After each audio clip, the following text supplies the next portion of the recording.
Good morning guys. Good morning. So, napa-vlog lang ako ngayong umaga. Kasi I just want to share something. Kasi this morning, ayan, maulan oh. Maulan, yan. Pa 4 days na ngayong continuous raining. Kasi nga may bagyo, no? This morning medyo may kaunting agam-agam ako kung papasok ba o hindi kasi yung business ko kasi is super affected kapag ganitong may masamang panahon kasi nga mostly walang nagpipintura kasi ay focus on paint. Ayan, mga paints. Well, yun, dahil nilakasan ko yung loob ko, sinipagan ko ito. So ngayong umaga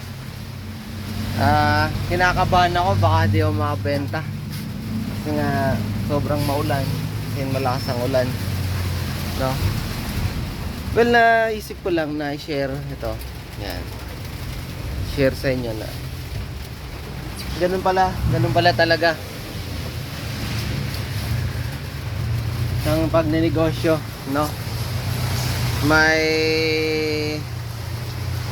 counting luck, mostly hard work, no?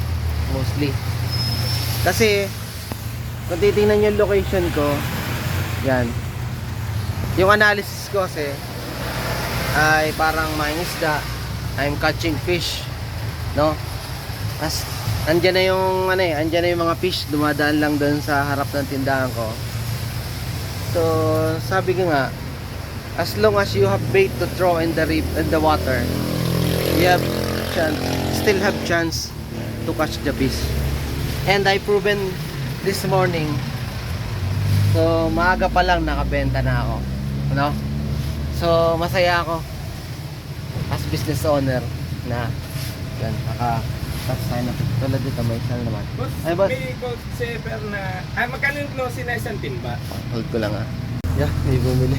Sorry. Yan. Sabi nga nung mayaman sa mga business stocks, no? Success is act today, act tomorrow, act forever. When you stop acting dun sa mga ginagawa mo, dun na mag-i-stop ang future mo. Peace.